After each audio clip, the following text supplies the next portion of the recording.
People today are chasing what looks good, what feels good, what gets the most applause.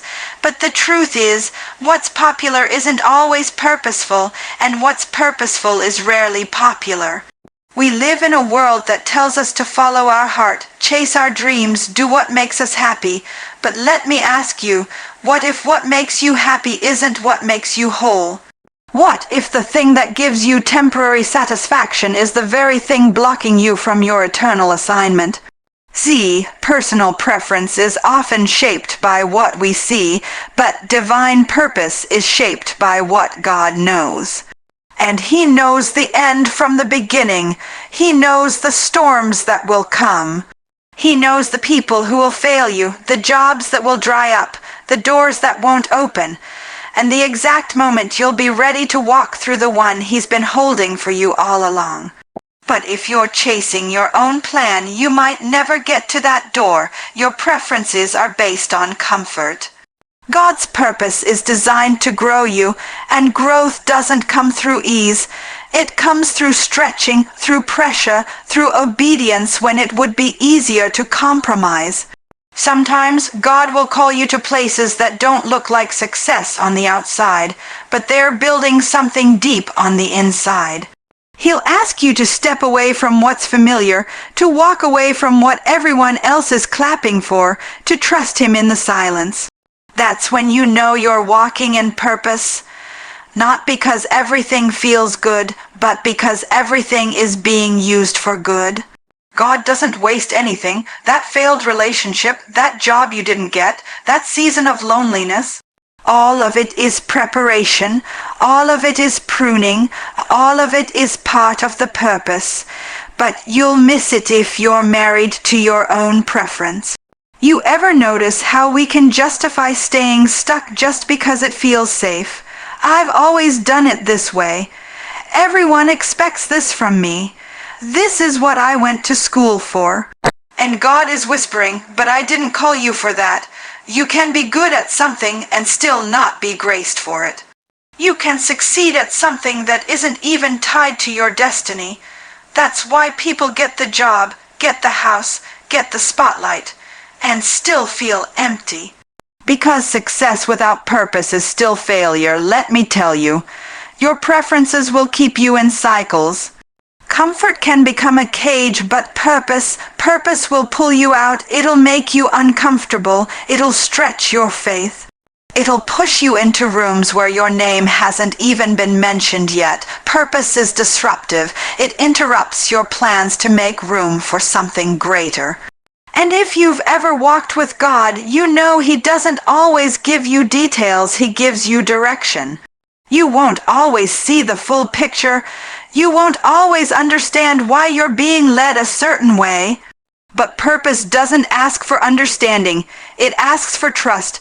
Trust that God sees what you can't. Trust that the no you got was protection. Trust that the detour was divine. Trust that your disappointments are part of the design. Some people never step into purpose because they're too addicted to approval. But hear me, the crowd will always have an opinion. If Jesus Himself was misunderstood, betrayed, and rejected, what makes you think your calling won't cost you anything? Walking in divine purpose means letting go of the need to be liked. It means sacrificing applause for assignment. It means being obedient even when you're overlooked, even when you're tired, even when you don't feel qualified. And that's another thing. Purpose doesn't wait for perfection. If God waited for perfect people, He wouldn't use anyone. He uses the available, the willing, the surrendered, the ones who say, God, I don't have it all together, but I trust your plan more than I trust my own. That's who He elevates. That's who He anoints. That's who He leads into rooms they never thought they'd enter because their hearts were positioned for obedience. Your life was never meant to be a product of preference. It was meant to be the expression of divine design. You don't need to force doors to open when you're in alignment with God's plan. He'll make a way. He'll go before you. He'll do what no network, no degree, no resume can do. But you've got to surrender the plan you made for the life He's calling you to. You don't get to control the process, but you do get to choose your position. And if you'll position yourself in obedience, if you'll lay down your preferences and pick up your purpose, you'll find that everything you thought you had to chase starts chasing you.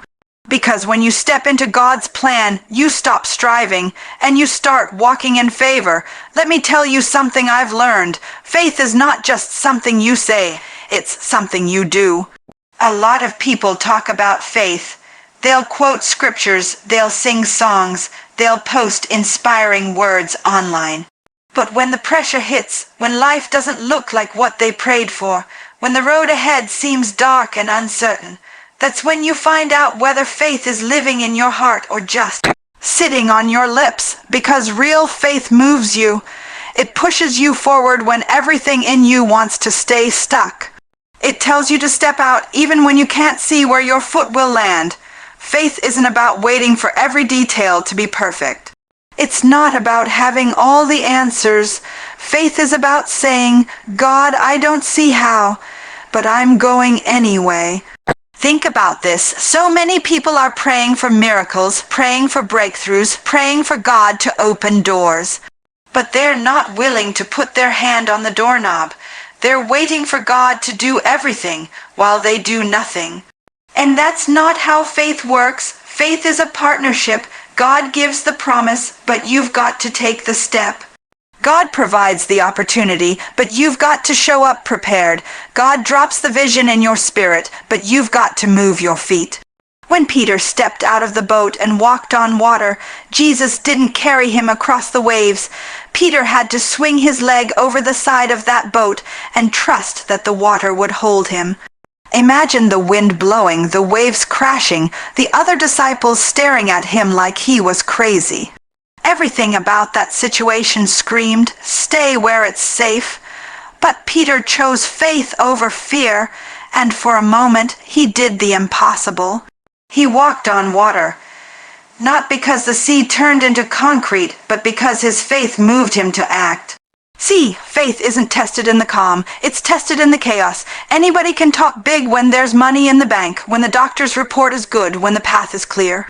But faith shows up when you've got tears in your eyes and you're still saying, I'm going to trust God.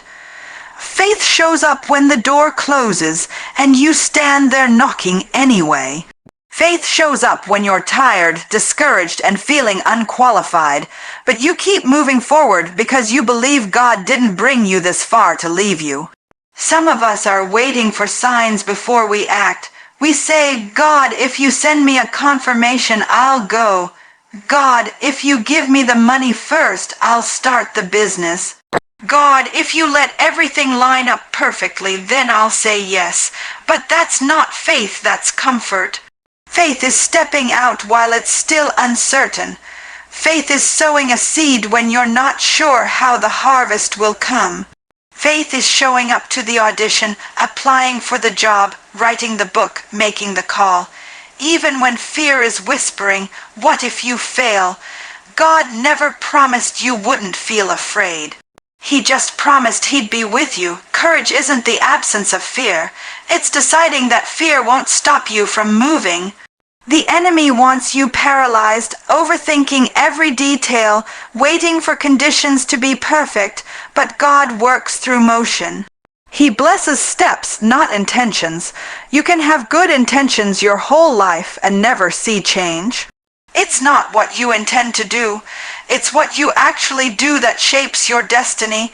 I've met people who have been sitting on ideas for years. Books they should have written, businesses they should have started, conversations they should have had, forgiveness they should have offered, but they're waiting for some magical feeling of certainty. Let me tell you, you might wait your whole life and never feel ready. Faith doesn't wait for feelings, it acts on conviction. Faith says, if God said it, I believe it, and I'm moving. God told Abraham, go to a land I will show you, and not a land I've already shown you. That means Abraham had to start walking without a map. He packed up his family, his belongings, left everything familiar, and moved toward a promise he couldn't yet see. That's faith. It's uncomfortable. It's risky. It might make people question your sanity, but obedience always leads to blessing, even if the path there doesn't make sense.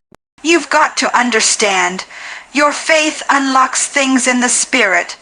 Doors don't open for people who stand still.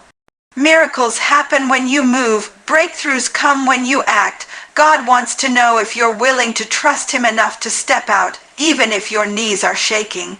Because when you do, you'll discover something powerful. God meets you in motion. The moment you move, heaven moves with you. Faith without works is dead. You can believe all day, but if you never put that belief into action, you'll stay right where you are. God's not waiting on your perfection, He's waiting on your participation. You don't have to have it all figured out. You just have to move, because faith requires action. There's something I've learned about God. He doesn't waste anything. And some of the most powerful seasons in your life are the ones nobody else even sees. Those seasons where you're tucked away, out of sight, wondering why your phone's not ringing, why doors aren't opening, why your name isn't being called. And it feels like you've been forgotten, but hear me. It's in those hidden places that God does His deepest work. People think purpose is all about the spotlight, the stage, the moment everyone's clapping for you, cheering your name. But God is not nearly as concerned with putting you in the spotlight as He is with making sure you can handle it when it comes. Because if your character can't hold the weight of your calling, that spotlight will crush you. So He hides you for a season. He tucks you away, not because you're not good enough, but because He loves you enough to prepare you properly. Look at David. Before he was a king, he was a shepherd, out in the fields alone, talking to sheep. Nobody knew his name. Nobody was inviting him to the palace. His brothers were off doing things people celebrated, and David was left with the sheep and the silence. But it was in those fields that God taught him how to fight lions and bears. It was in the hidden places that God built his courage, his faith, his worship, his skill with a sling. So when Goliath showed up, David didn't panic. He was ready, not because he trained on a battlefield, but because he trained in obscurity. And some of you right now are in your own fields. You're wondering why God has you in a place that feels small. You're looking around thinking, is this it? Is this all I'm meant for? And God is saying, I'm getting you ready, because the stage you're praying for requires discipline. The influence you're dreaming about demands humility. The weight of the doors you want opened will need strength in your spirit, so you don't crumble under the pressure. And that's why God's got you hidden. We live in a world obsessed with being seen. People want to go viral overnight. They want influence without process. They want platforms without pruning. But let me tell you, fast elevation without preparation is dangerous. Because the same crowd that cheers for you today will crucify you tomorrow if you're not rooted. Your hidden seasons are not punishment. They're protection. God knows what's ahead, and He's not in a hurry to expose you until you're built to handle it. Joseph had dreams of leadership, of influence, of people bowing before him. But before he wore the robe of royalty, he wore the chains of slavery. Before he sat in the palace, he sat in a prison. In those hidden places, Joseph learned humility. He learned to interpret dreams. He learned how to steward responsibility even when no one was watching. And when the moment came for him to stand before Pharaoh, he was ready, not just because of his gift, but because of his character. You've got gifts, you've got talent, but gifts alone won't sustain you.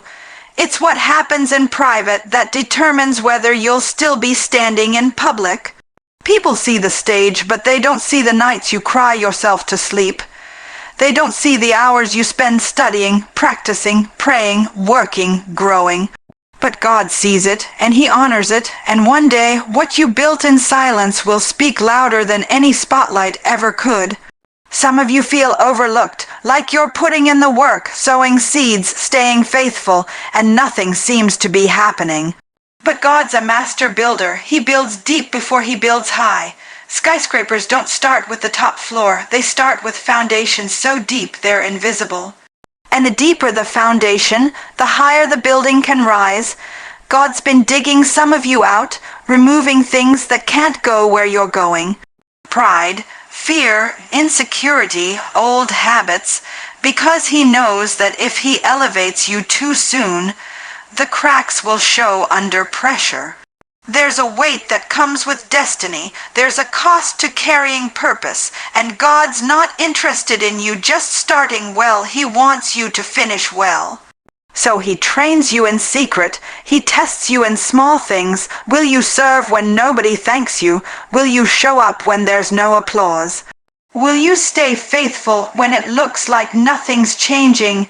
Because how you handle the hidden places determines how high you'll go when the curtain finally rises. People might not see you right now, but God sees you. People might not clap for you right now, but heaven is watching. Every tear, every sacrifice, every quiet act of obedience, it's all being woven into your story.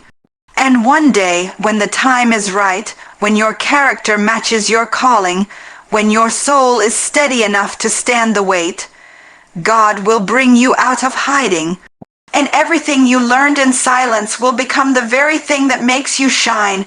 One of the biggest lies this world will ever tell you is that your life is just about you. That the measure of your success is how much you can stack, how much you can collect, how high you can climb. But let me tell you something. Purpose doesn't stop at your doorstep. Purpose is bigger than your comfort. Purpose is bigger than your bank account. Purpose is about impact, and that impact goes far beyond you. You are not here by accident. You didn't just show up on this earth to exist, pay bills, and leave. God put you here to make a difference, to touch lives you may never even know, to leave footprints that echo long after you're gone. Everything God puts in you, the gifts, the ideas, the talents, the story you carry, isn't just for your benefit. It's so somebody else can be healed, somebody else can be inspired, somebody else can find hope. You might think your story isn't that special. You might look at your life and say, who am I to make an impact? But what you call ordinary, God can use to perform the extraordinary. See, God specializes in taking everyday people and using them to change the world. Moses stuttered. Gideon was hiding. Esther was an orphan. David was overlooked. But God used each of them to deliver entire nations. Why? Because they were willing to say yes, and not for their own glory, but for the good of others. There's somebody connected to your obedience. Somebody whose breakthrough is tied to your yes. You think you're just writing a song, but that song is going to speak life to someone who is ready to give up. You think you're just opening a business, but that business is going to employ people who desperately need a chance. You think you're just sharing your testimony, but your words are going to remind someone that it's not too late for them, that God can still turn it around. Sometimes we get caught up in the idea that impact has to be big, public, viral, but impact happens in quiet places too.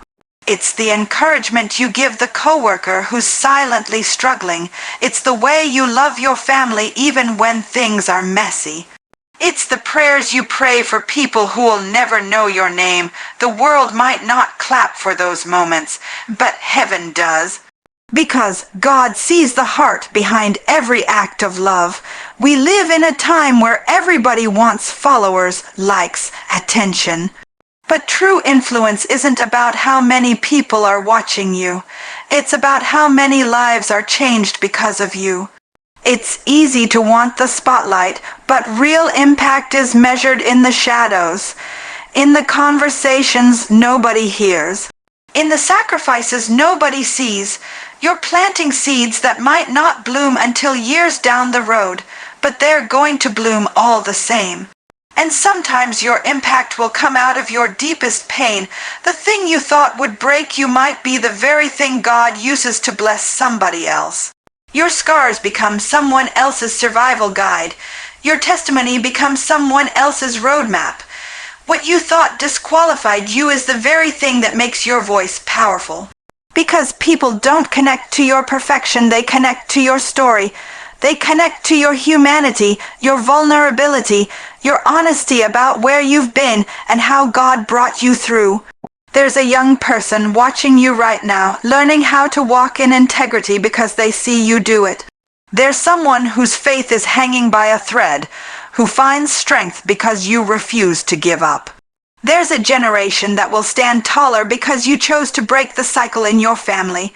Don't underestimate what God is doing through you, even when it feels small.